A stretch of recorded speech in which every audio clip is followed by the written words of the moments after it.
কুরবানি শব্দটি আরবি কোরবান থেকে এসেছে। কোরবান এটি হচ্ছে আরবি শব্দ, কোরবানি এটি উর্দু এবং ফার্সিতে এসে কোরবানি বাংলা প্রতিশব্দ হচ্ছে নৈকট্য লাভ করা, নিকটবর্তী হওয়া, কাছে যাওয়া, রাজি খুশি করে ফেলা। সম্মানিত উপস্থিতি, ইসলামী শরীয়তের পরিভাষায় নির্দিষ্ট দিনে অর্থাৎ ঈদুল আজহার দিন, ঈদুল আজহার সালাতের পর থেকে তার পরবর্তী 3 দিন অর্থাৎ আইয়ামে তাশরিকের দিবসগুলোতে, নির্দিষ্ট দিনগুলিতে নির্দিষ্ট পশু জবেহ করার মাধ্যমে মহান আল্লাহ সুবহানাহু ওয়া তাআলার নৈকট্য অর্জন করার নাম হচ্ছে কুরবানি। আপনি নির্দিষ্ট দিনে নির্দিষ্ট পশু জবেহ করলেন আর আল্লাহ সুবহানাহু ওয়া তাআলাকে রাজি খুশি করাতে পারলেন না, তাহলে এটাও কুরবানি হলো না। কুরবানি হচ্ছে নির্দিষ্ট দিনে নির্দিষ্ট পশু আল্লাহ সুবহানাহু ওয়া তাআলার সন্তুষ্টির জন্য আল্লাহ সুবহানাহু ওয়া তাআলার নামে কুরবানি করে আল্লাহ সুবহানাহু ওয়া তাআলাকে সন্তুষ্টি করার নাম।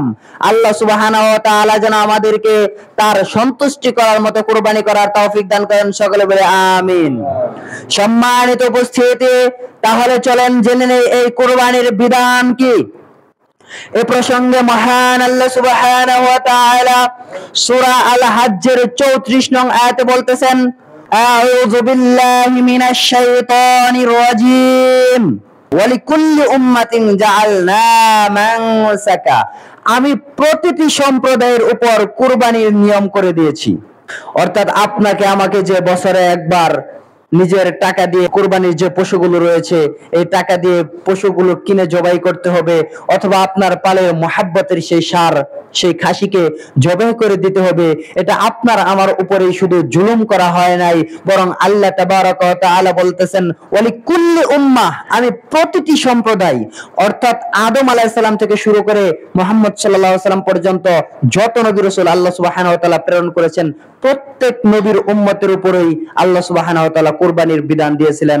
যে কথা আমরা কুরবানির ইতিহাসে পড়েছি সূরা মায়েদা থেকে, যে আদম আলাইহিস সালামের 2 পুত্র হাবিল কাবিলের কুরবানি একজনের কবুল হইল আরেকজনের কবুল হইল না।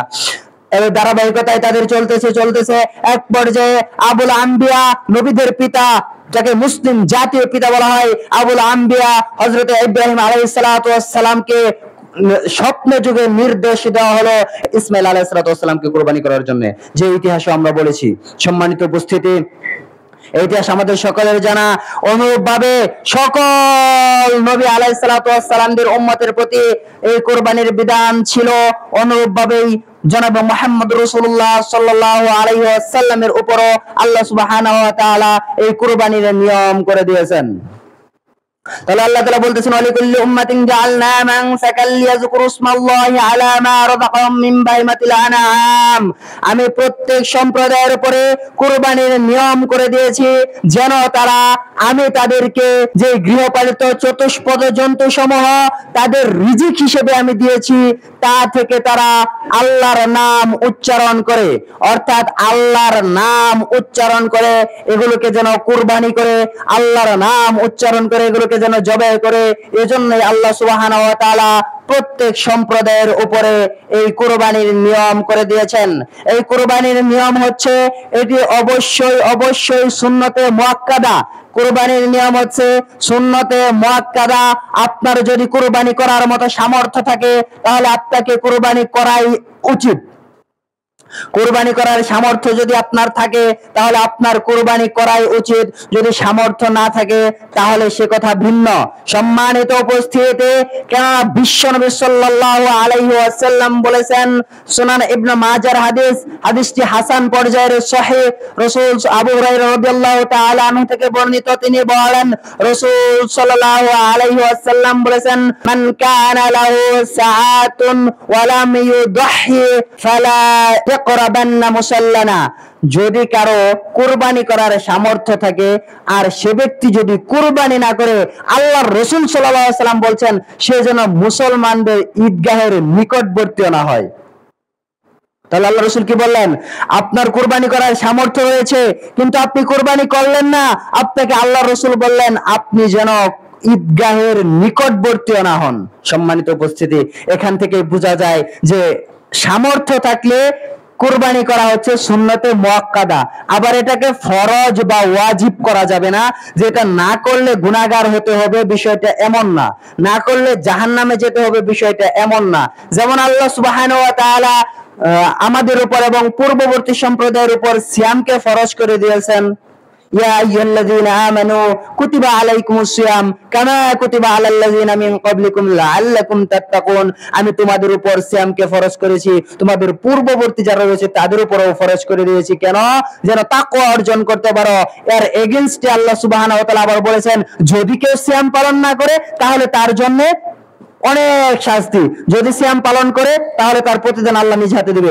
যদি কেউ সিয়াম পালন না করে, এমনকি আপনাদের সিয়ামের সময় বলেছিলাম, যদি কেউ সিয়াম পালন করলো কিন্তু সূর্য অস্তের 2-4-5 মিনিট আগে সে ইচ্ছাকৃতভাবে সিয়াম ভেঙে ফেললো, ওই ব্যক্তির কি শাস্তি? সে তাকে পায়ের ভিতরে ঝুলিয়ে রাখা হবে, উল্টা করে সে নিজেই তার চুল ছিঁড়তে থাকবে, সেখান থেকে রক্ত বের হতে থাকবে। এই যে কি শাস্তি! মানে সিয়াম যদি পরিত্যাগ করে, ওটা হচ্ছে কি ফরজ বিধান, আবশ্যক। আর কুরবানি হচ্ছে কি সুন্নতে মুআক্কাদা। যদি আপনার সামর্থ্য থাকে করাই উচিত, যদি করেন তাহলে অনেক নেকি পাবেন, আর যদি না করেন তাহলে আপনাকে আল্লাহ রাসূল বলেছেন যেন ঈদগাহের নিকটবর্তী না হন, কিন্তু একথা বলেন নাই যদি কুরবানি না করেন তাহলে আপনাকে জাহান্নামে যেতে হবে, যদি কুরবানি না করেন তাহলে আপনার এই শাস্তি, এভাবে নাই। এজন্য কুরবানির বিধান ওয়াজিব বা ফরজ না, কুরবানির বিধান হচ্ছে সুন্নতে মুআক্কাদা। কুরবানির বিধান আল্লাহ কেন করেছেন? যেন আমরা আল্লাহর স্মরণ করতে পারি, যেমন এবং আল্লাহর বরত্ব, আল্লাহর মহত্ব ঘোষণা করে আল্লাহ সুবহানাহু ওয়া তাআলার নামে আমরা গৃহপালিত চতুষ্পদ রিজিক অর্থাৎ পশুগুলো জবাই করতে পারি। সম্মানিত উপস্থিতি, অতঃপর আল্লাহ সুবহানাহু ওয়া তাআলা বলতেছেন, ফা ইলাহুকুম ইলাহু ওয়াহিদ, ফাইলাহুকুম, আর তোমাদের ইলাহ, তোমাদের উপাস্য, তোমাদের মাবুদ, ইলাহু ওয়াহিদ, তিনি একমাত্র মালিক। আমাদের ইলাহ কয়জন? একজন। এই কুরবানির মাধ্যমে আপনাকে তাওহীদের স্বীকৃতি দিতে হবে যে একমাত্র আল্লাহ সুবহানাহু ওয়া তাআলা আমাদের ইলাহ, তিনি একমাত্র আমাদের উপাসনা পাওয়ার যোগ্য, একমাত্র তার নামেই কুরবানি করতে হবে, অন্য কারো নামে কুরবানি করা যাবে না। এখানে আল্লাহ সুবহানাহু ওয়া তাআলা তাওহীদের শিক্ষা দিলেন, অতঃপর বললেন ফালাহু আসলিমু, তোমরা কেবলমাত্র তার নিকটে আত্মসমর্পণ করো। একমাত্র আল্লাহ সুবহানাহু ওয়া তাআলা ব্যতীত আর কারো নিকটে আত্মসমর্পণ করা যাবে না। এটা হচ্ছে কুরবানির শিক্ষা। একমাত্র আল্লাহ সুবহানাহু ওয়া তাআলার নামেই কুরবানি করতে হবে, একমাত্র আল্লাহ সুবহানাহু ওয়া তাআলার সন্তুষ্টি অর্জনের লক্ষ্যেই কুরবানি করতে হবে। অন্য কোন পীর মাশায়েখের উদ্দেশ্যে, অন্য কোন বুজুর্গের উদ্দেশ্যে, অন্য কারণ নামে আপনি কুরবানি করতে পারেন না। হ্যাঁ, আপনি আপনার পক্ষ থেকে, আপনার পরিবারের পক্ষ থেকে, আপনাকে সহ আপনার মৃত যারা পূর্বপুরুষ রয়েছে তাদের পক্ষ থেকে আপনি কুরবানি করেন। তবে হচ্ছে শুধুমাত্র একজন মৃত ব্যক্তির নামে কুরবানি না করাই ভালো, যদিও সেখানে মতভেদ রয়েছে।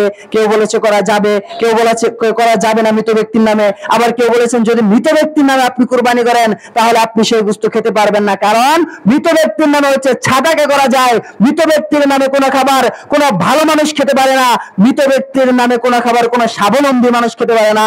যারা ফকির মিসকিন ইয়াতীম যারা ছাদাকা খাবে তাদেরকে দিতে হবে, যদিও এটা মতভেদপূর্ণ।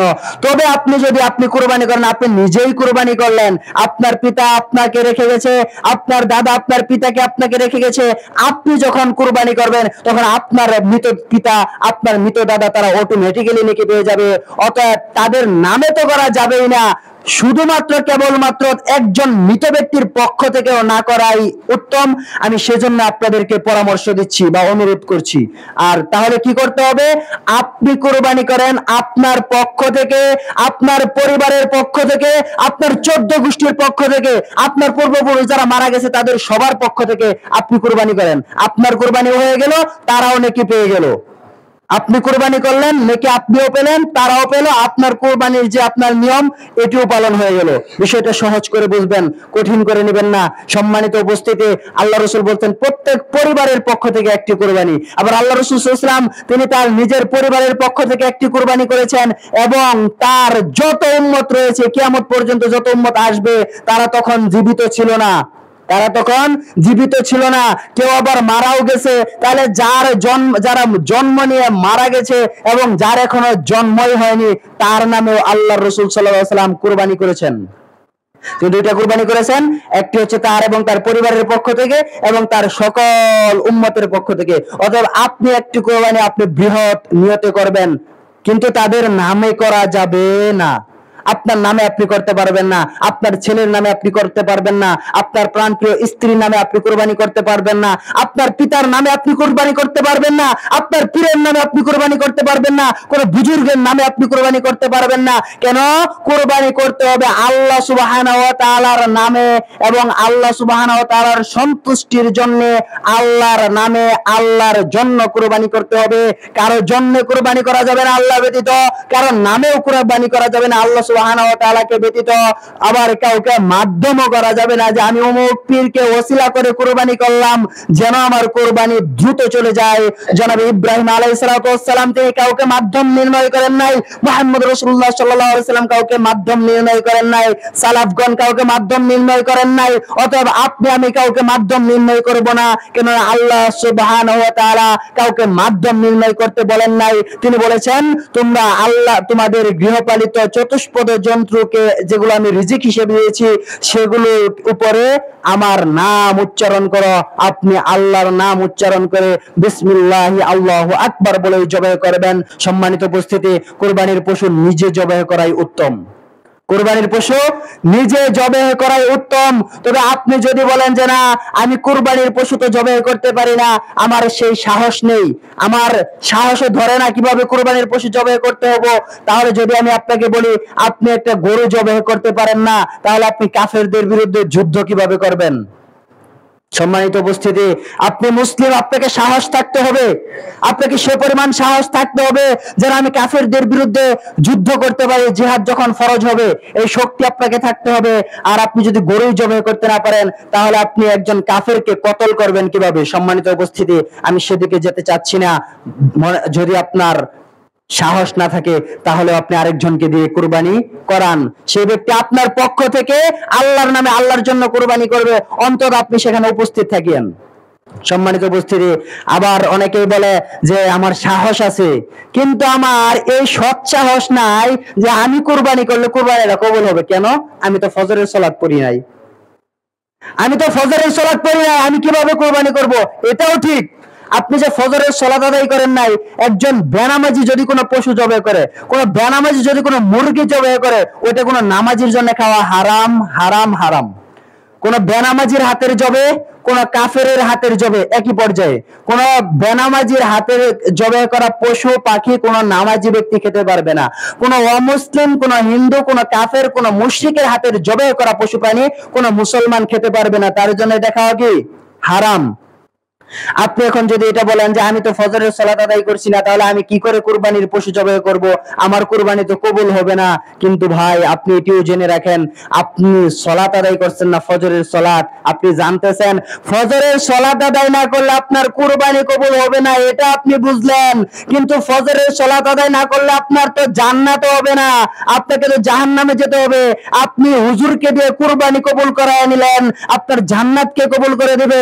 হুজুর ফজরের সালাত বৃষ্টিতে এসে একা সালাত আদায় করবে, আপনারা সবাই জান্নাতে চলে যাবেন, এই চিন্তা মাথা থেকে ঝেড়ে ফেলে দিতে হবে। যদি এই চিন্তা থাকে, এই চিন্তা আপনাকে দুনিয়াতে বোকা না বানাইলেও আপনাকে আখিরাতে বোকা বানাবে।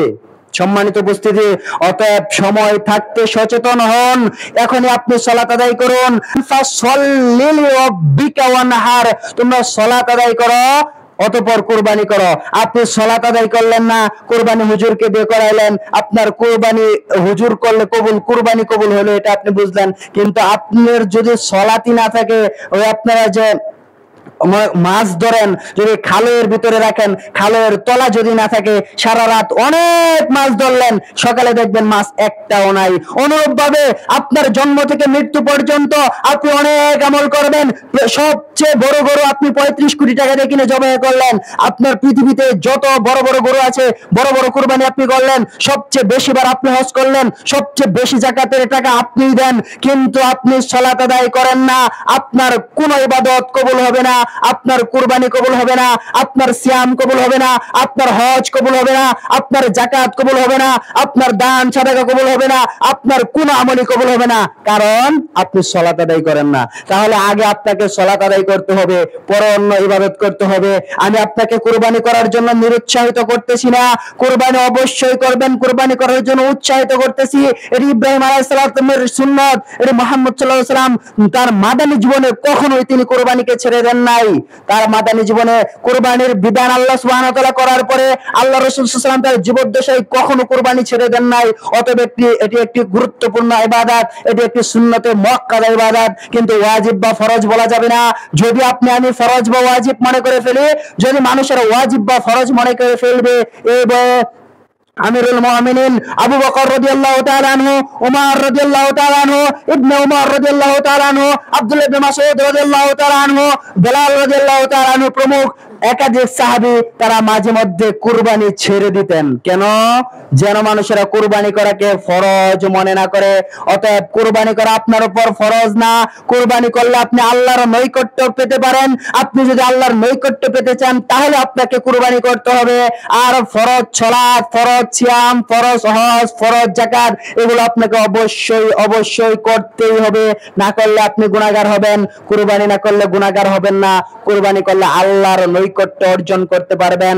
সম্মানিত উপস্থিতি, সূরা হজ্জের আয়াতটি আল্লাহ সুবহানাহু ওয়া তাআলা তারপর শেষ করলেন ওয়াবাশশিরিল মুখবিতিন, আর সুসংবাদ দাও মুখবিতিনদেরকে। যারা মুখবিতিন কারা? যারা আল্লাহ সুবহানাহু ওয়া তাআলার হুকুমের উপরে নিজেকে বিনীত করবে, নিজেকে বিনয় অবনত করবে, নিজের মাথাকে নত করবে। আল্লাহর হুকুম এসেছে, এটা আল্লাহ বলেছেন, হ্যাঁ এটা আল্লাহ বলেছেন, অতএব আমি সাবধান, এখানে আমার কোনো মাতাব্বরি, আমার কোনো তাকাব্বরি চলবে না। আল্লাহ তাবারাক ওয়া তাআলা বলেছেন, অতএব এটাকে আমার মেনে নিতে হবে। আল্লাহ সুবহানাহু ওয়া তাআলা যেভাবে বলেছেন, আল্লাহ এভাবে বলেছেন, কিন্তু এভাবে না বলে এভাবে বললে তো ভালো হইতো না, এটা বলা যাবে না। আল্লাহ যেভাবে বলেছেন সেভাবে আপনাকে আমাকে মেনে নিতে হবে। এর নাম হচ্ছে মুখবিতিন। আর আল্লাহ তাবারাক ওয়া তাআলা আয়াতের শেষে সুসংবাদ দিয়ে দিলেন মুখবিতিনদেরকে। এই আয়াতের পরের আয়াত 35 নং আয়াত আল্লাহ সুবহানাহু ওয়া তাআলা আরেকটু ব্যাখ্যা করতেছেন এই আয়াতের, শুনেন।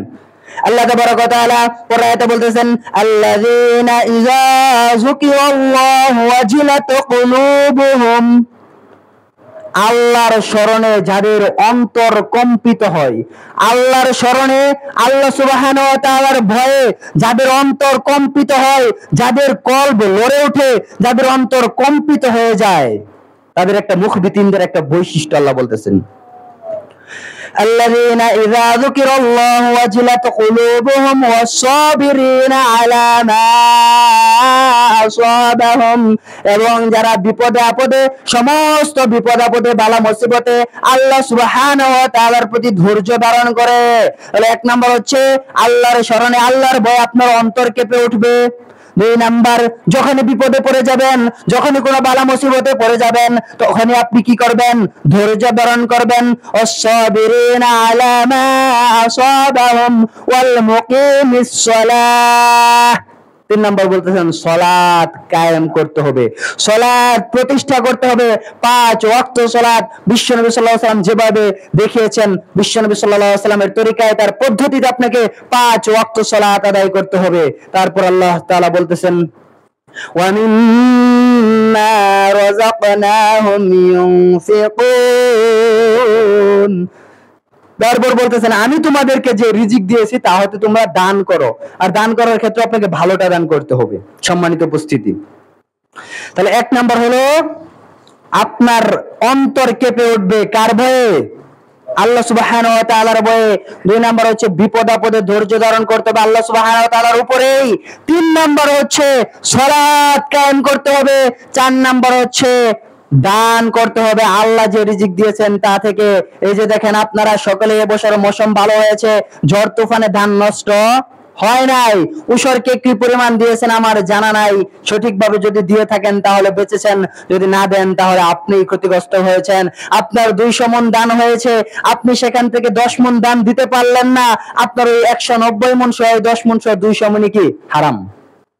সেদিকে আমি যেতে চাচ্ছি না, কিন্তু আমি যেটা আপনাকে বলতে চাচ্ছি, আল্লাহ সুবহানাহু ওয়া তাআলা বলছেন আমি তোমাকে যে রিজিক দিয়েছি তা হতে তোমরা দান করো, ফরজ দানের বাইরেও নফল দান আপনাকে করতে হবে। কিন্তু এই পুরো মসজিদে যদি দেখেন, এই যে এখানে মনে হয় 10 কেজি ধান একজন ব্যক্তি নিয়ে আসছে। হ্যাঁ, একজন 10 কেজি ধান নিয়ে আসছে, আর আপনাদের সকলেই কিন্তু আপনারা চাইলে 1 মণ 2 মণ ধান দিতে পারতেন।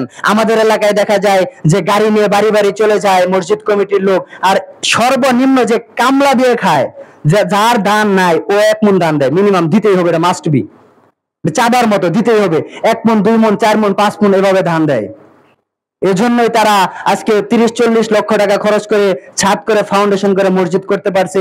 বাহির থেকে 1 টাকাও কালেকশন করা হয় নাই, সমাজের বাহিরে কেউ 1 টাকাও দেয় নাই, এবং রাস্তায় যে দাঁড়া করে গাড়ি আটকায়া কেউ বলতে পারবে না যে এই মসজিদের জন্য গাড়ি আটকায় 10 টাকা নিচে নেয় নাই। কেন পারছে? নিজেরাই দিয়েছে।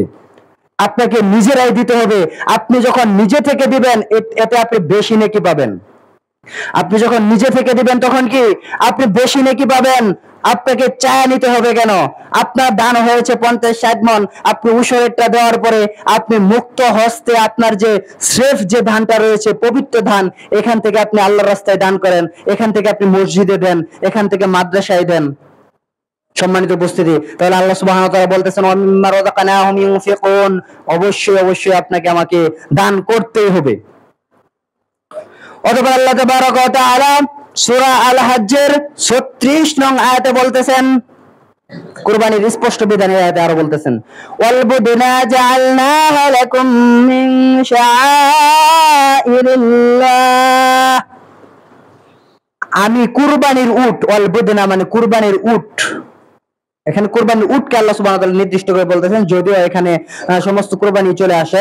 অলবুদনা জাআলনাহা লাকুম মিন শাআইরিল্লাহ, আমি কুরবানির উটগুলোকে তোমাদের জন্য নিদর্শন স্বরূপ করে দিয়েছি। লাকুম ফিহা খায়র, এতে তোমাদের জন্য রয়েছে কল্যাণ। কেমন নিদর্শন? আপনি যদি হয়তো বাংলাদেশের প্রেক্ষাপটে উট নেই, যদি আপনি ইউটিউবে সার্চ করেন উট কিভাবে নহর করতে হয়, তাহলে দেখবেন উট দাঁড়িয়ে থাকে, আর উটের যে এইখানে ছুরি দিয়ে এভাবে আঘাত করা হয়, আর এখান থেকে রক্ত বের হতে থাকে, এভাবে নহর করা হয়। উটকে অত কষ্ট করে বান্দা জোর করে আমরা যেভাবে গরু জবাই করে এভাবে করতে হয় না। এটি আল্লাহর একটি নিদর্শন। উটকে আল্লাহ সুবহানাহু ওয়া তাআলা মানুষের আনুগত্য করে দিয়েছেন। উট যদি আপনার আনুগত্য না হইতো, তাহলে গরু যেভাবে ছাগল যেভাবে দুইজনে ধরেই চাপ দিয়ে জবে করে ফেলি, উটকে দুইজনে ধরে এভাবে চাপ দিয়ে জবে করা যাইতো না। এটি আল্লাহ সুবহানাহু ওয়া তাআলা একটি নিদর্শন। এবং কেন আল্লাহ বলতেছেন আমি উটকে তোমাদের জন্য নিদর্শন করে দিয়েছি, যে এতে রয়েছে তোমাদের জন্য কল্যাণ, লাকুম ফিহা খায়র। অতঃপর আল্লাহ তাবারাক ওয়া তাআলা বলতেছেন ফাযকুরুসমাল্লাহি আলাইহা সাফা, আর তোমরা সারিবদ্ধভাবে উটগুলোকে নহর করো। তোমরা সারিবদ্ধভাবে উটগুলোকে নহর করো, অর্থাৎ উটগুলো দেখবেন সারিবদ্ধভাবে 3 পায়ে, 1 পা বেঁধে আর 3 পায়ে দাঁড়িয়ে থেকে উটকে নহর করা হয়। এভাবে নহর করতে আল্লাহ সুবহানাহু ওয়া তাআলা নির্দেশ প্রদান করলেন। ফাযকুরুসমাল্লাহ, আল্লাহর নাম উচ্চারণ করে। ফাযকুর মানে আল্লাহর স্মরণে, ইসমাল্লাহ আল্লাহর নামে, আল্লাহর স্মরণে আল্লাহর নাম উচ্চারণ করে উটগুলোকে নহর করতে বলেছেন। তারপর কি এই গোশত কি আল্লাহ নিয়ে যাবে? না, এটি আল্লাহ নিয়ে যাবে না। অতঃপর আল্লাহ তাআলা বলতেছেন ফাইযা ওয়াজাবাত জুনুবুহা, আপনাকে অবকাশ দিতে বলেছেন। ফাইযা ওয়াজাবাত জুনুবুহা, তোমরা অপেক্ষা করো ততক্ষণ পর্যন্ত যতক্ষণ না এই উটগুলো শুয়ে পড়ে যায়, অর্থাৎ তাদের জান বের হয়ে যায়, তারা পরিপূর্ণভাবে মৃত্যুবরণ করে, এ পর্যন্ত আপনাকে অপেক্ষা করতে হবে। ফাইযা ওয়াজাবাত জুনুবুহা, এখানে যেন কাত হয়ে পড়ে যায়। দেখা যায় অনেকে কুরবানি পশু জবাই করার পরেই যে রক্ত বের হইলো, তার ভিতরে জীবন আছে, এমন সময় কাটা শুরু করে। এটা আল্লাহ রাসূল সাল্লাল্লাহু আলাইহি ওয়াসাল্লাম নিষেধ করেছেন।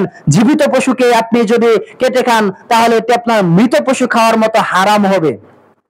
আপনি কুরবানি আল্লাহর নামে কুরবানি করেছেন, কিন্তু মরার জন্য যে তার সময়টা লাগবে, এই সময়টুকু যদি আপনি সেই পশুকে না দেন, আর আপনি এভাবে ছিলে কাটা শুরু করেন, তাহলে এটা আপনার কি হবে?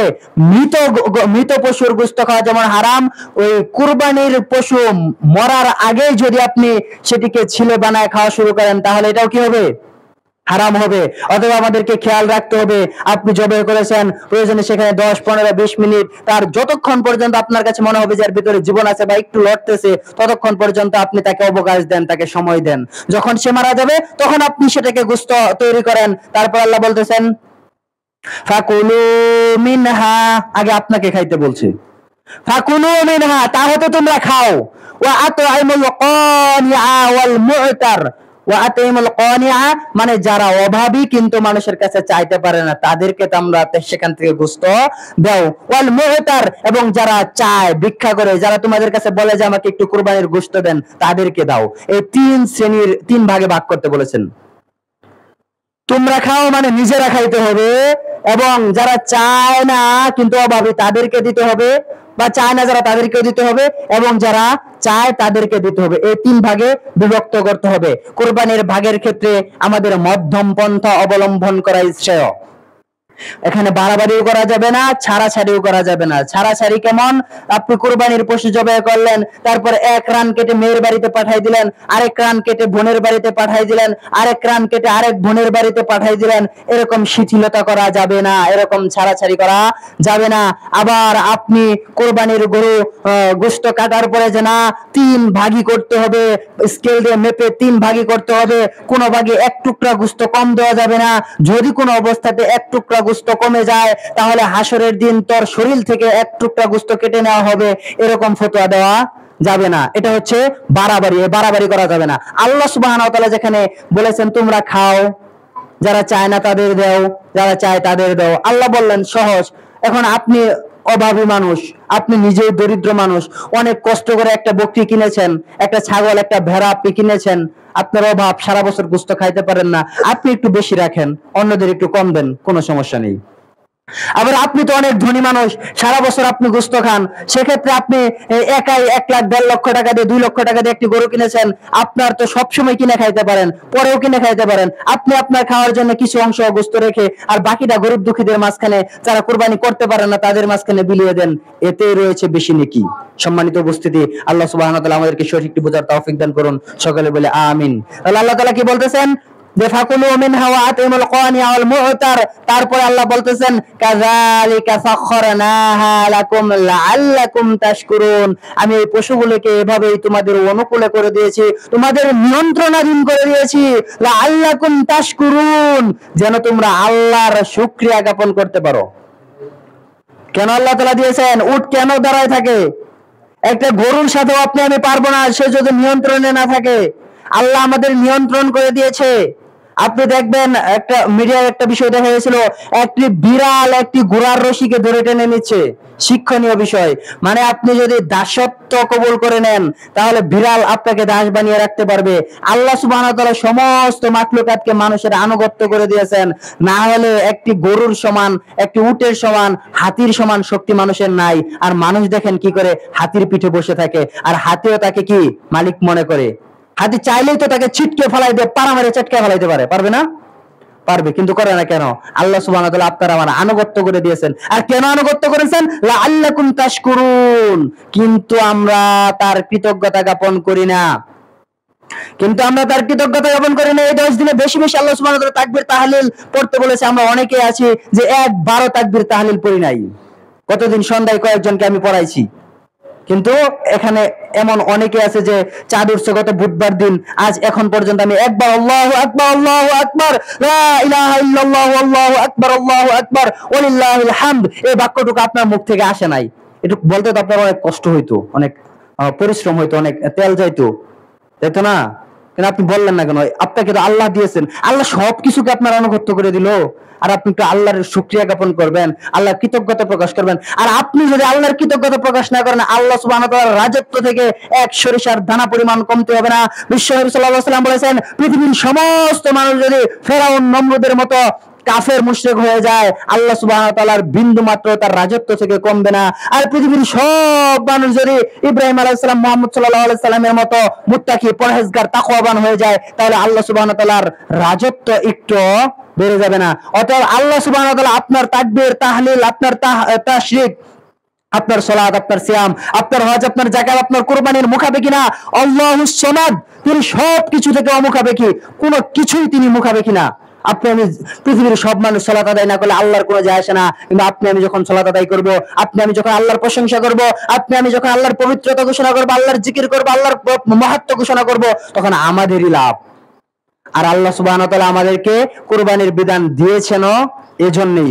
সম্মানিত উপস্থিতি, সময় যেহেতু শেষ, আমি আলোচনা আর বিস্তারিত বাড়াচ্ছি না। যদি আরো একটি আয়াত রয়েছে, ওই আয়াতটি আরো গুরুত্বপূর্ণ। সেই আয়াতের উপর কেন্দ্র করে আমরা ইনশাআল্লাহ আল্লাহ সুবহানাহু ওয়া তাআলা যদি তৌফিক দান করেন আগামী জুমায় আলোচনা করব কুরবানির শিক্ষা। পরবর্তী এক আয়াত আরো কোরআন মাজিদের কিছু আয়াত রয়েছে যেগুলো কুরবানি থেকে আমরা কি শিক্ষা গ্রহণ করব এবং ঈদুল আজহার দিনের বিধিবিধান এবং কুরবানির পদ্ধতি সম্পর্কে আমরা বিস্তারিত আলোচনা করব ইনশাআল্লাহ। আপনাদের সকলকে বিনয়ের সাথে অনুরোধ করব যে আপনারা আরেকটু আগে আসবেন। যারা শুরুতে আসবেন তারা আলোচনাটা এ টু জেড বুঝতে পারবেন, যেহেতু ধারাবাহিক আলোচনা, একই বিষয়ের উপর আলোচনা। কারণ আপনি যদি মাঝখানে আসেন, শেষে আসেন, তাহলে আপনি আলোচনার তো বুঝতে পারবেন না যে কি বিষয়ের উপর আলোচনা হলো। শুধু শেষ অংশ শুনে আপনি আলোচনা ধরতে পারবেন না। এজন্য আপনাদেরকে আমি বিনয়ের সাথে অনুরোধ করব আপনারা একটু আগে আসবেন। যাই দুই চারটা অগোছালো কথা বলি, যদি শুরু থেকে শেষ পর্যন্ত আপনি শুনেন, তাহলে আমি আশা করি বা আশা করা যায় যে আপনি এখান থেকে কিছুটা হলেও উপকৃত হবেন। আল্লাহ সুবহানাহু ওয়া তাআলা যেন আমাদেরকে যে কথাগুলো বললাম এই কথাগুলো শুনে যে আমল করার মতো তৌফিক দান করেন। আমরা সকলে বলি আমিন।